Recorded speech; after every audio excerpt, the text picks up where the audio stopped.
What's going on, guys? Welcome to another video, and in this one we're going to be going over how to rebuild yourself as a man. So if you are in your 20s, in your 30s, in your 40s, listen up and pay attention because this applies directly to you. And before we even get into the tactics and the implementations of how to actually rebuild yourself as a man, you need to understand this one thing. None of this will work and none of this applies to you if you do not have accountability. If you cannot be accountable for your actions and your mindset, this is not for you. These things and the strategies that I'm going to be talking about of how to rebuild yourself as a man, they only work if you can put your ego to the side for just a second and realize, hey, I just clicked on this video that said how to rebuild yourself as a man. That right there should give you the understanding that, hey, I've got work to do. You're probably thinking, I'm at a place in my life, or there are things in my life that I do not like, and I need to learn how to rebuild myself. I need to learn how to progress. I need to get in this stage of self-improvement as a man because I know my higher self is out there. So that's the first thing. You need to be accountable for your mindset and your actions and come into this video putting your ego to the side, because that's one of the things that holds so many men back nowadays. It's their ego. They think that, oh, I've reached the pinnacle of where I can be. You know, a lot of men think that they've got it all figured out. They think that they've reached the pinnacle of their life. And they'll think that they don't need to learn anything else about self-improvement. They think that they have reached the highest version of themselves and there's nothing left for them to do. That nowadays, that is a very rare case, but there are men like that. But if you're on the other side, if you have hit rock bottom, if you think that you cannot go any lower than where you're at right now, and your mind and your ego will not let you think that you can learn anything, that anything you learn will work, anything that you implement in your life will get you out of the rock bottom that you're at. In both cases, your ego is what is keeping you from getting out of the place that you're at. If you think that you're at your highest self and there's nothing left for you to do, your ego is the one that's keeping you back from going even farther. There's always something else that you can be chasing. There's always a higher self of you that you can be improving upon. And if you are at rock bottom, your ego is the one that is keeping you from pulling yourself out of that situation, from implementing and thinking that you can actually save yourself. That these things that we're talking about, you can actually pull yourself out of rock bottom and transform your life. So with that being said, you need to understand that a man will spend his entire life getting back up and rebuilding from where he's at. This life is about trial. This life is about testing by fire. The only growth you can experience, whether that is physically, emotionally, mentally, financially, you can only grow through trials. You can only grow through pain. If you want to put on muscle, you need to go to the gym and put yourself through pain. You need to go lift heavy weights and break your body. But that is the only way that your body is going to grow. If you want to grow and if you want to strengthen your relationships, whether that's with God, with your wife, with your girlfriend, with your friends, it comes from having tough conversations. Those tough conversations, they are tough. They are trials. They are uncomfortable. We naturally just don't want to have those conversations because they put us in an uncomfortable state. But that is the only way you can progress your relationships, to strengthen your relationships, to go even farther than where you're at. So the first step of rebuilding yourself as a man is realizing that in this life, there is always going to be trial. And once you accept the fact that there is always going to be trials and that you are always going to be getting beat down, life is going to beat you down. It is going to break you down. And I guarantee you, every single one of us watching this, we have hit rock bottom at one point. Regardless of where we're at right now, we have hit rock bottom because life has came and smashed us to the point where you're in a mental state of thinking, I can't go any lower, but I also don't know how to pick myself up. And it's because life gives you situations where it breaks you down. But as soon as you can accept that, as soon as you can accept that life is going to throw things your way and is going to try to break you down with the best of its ability, you then learn how to embrace that pain. You learn how to embrace every single trial thrown your way.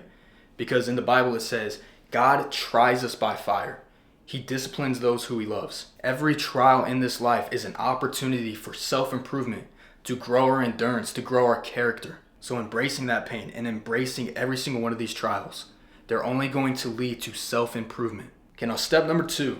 You need to start with the bare minimum when you're in the process of rebuilding yourself. Any momentum you can gain. This is making your bed first thing in the morning. This is going and brushing your teeth. This is getting a haircut. This is taking care of yourself. I need you to think that small and that detailed about these small wins, because any win Any action that we have is going to build momentum. The more momentum we gain, the more we're going to put ourselves in a position to win. So think of the plan like this. Small wins lead to momentum, which then lead to leading us in the right direction. And all we're doing when we're starting from the bare minimum are doing the tasks and doing the actions that lead us to become a better person no matter how small it is. So again, like I just said, any momentum you can build by making your bed in the morning, you are consistent in taking your supplements. Any action you can take starting from the bare minimum is going to be a win and push you in the right direction. And I know this works because this is exactly what I did when I was at rock bottom.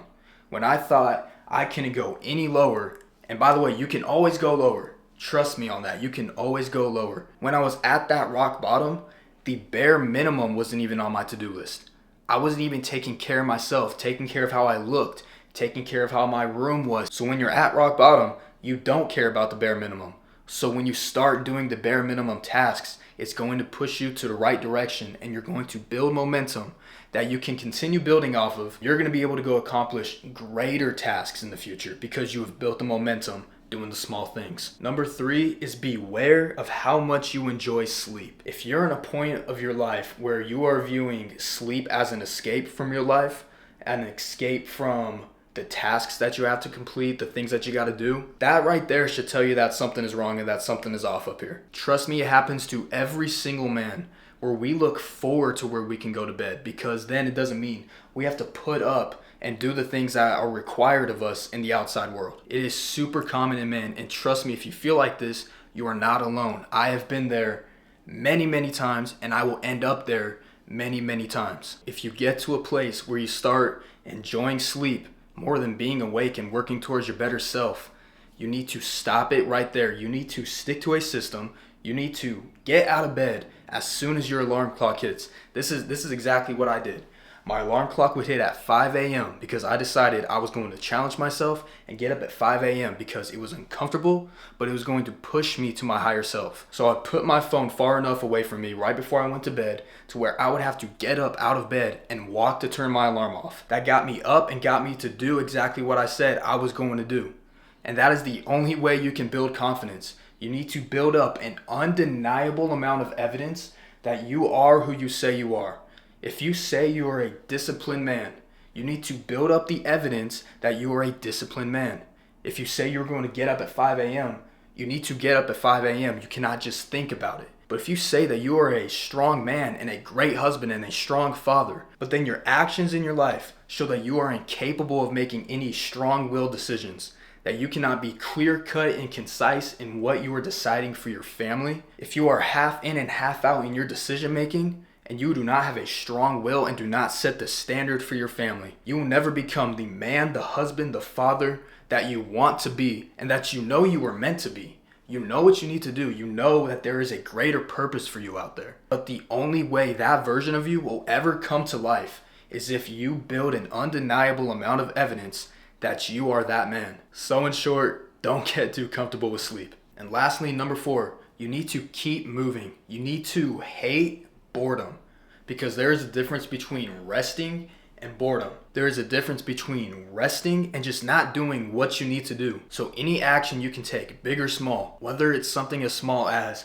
going and cleaning your room, just like we were talking about doing the bare minimum, or something as big as moving states or switching jobs, you need to keep moving. Complacency is the silent killer of men. Boredom is killing men nowadays. There was a good year of my life where I was complacent. I made zero progress in my life. My body looked the same. It looked worse. My mental was worse. I lost progress in every single area of my life because I was bored. I had nothing going for me. I had nothing to look forward to. I loved sleep. And because I was bored and I didn't take the actions that I knew I needed to do to pull myself out of rock bottom, to pull myself out of this rut, I lost all the progress and the momentum that I had gained, and it put me in one of the worst mental states I have ever been in. And you know what I did? I used everything that I just talked about. I did the bare minimum. I gained momentum. I built up an undeniable amount of evidence that I am becoming and I am the man that I say that I am. So now when people look at me or people are talking about me,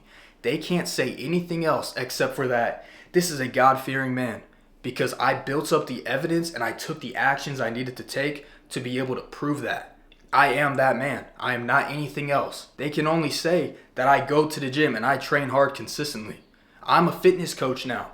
I've built up the evidence of that is exactly who I am. And there is no refuting what I just talked about in this video, because what I talked about was the exact steps and actions that I took to pull myself out of rock bottom. And my life now shows that they work. They show that they are true and they get stuff done. And there is an epidemic of men sitting at rock bottom, sitting in a place of their life that they have never been, and they don't think they can get out of that. They believe that they are at the lowest point that they can get to. It is an epidemic in the world right now. More and more men, more and more husbands, more and more fathers are living life without confidence and action. But I promise you, if you implement these actions and these steps that I just talked about in this video, you will see progress in your life. You will see momentum build in your life. And you will be able to start progressing and becoming the man you know you were meant to be.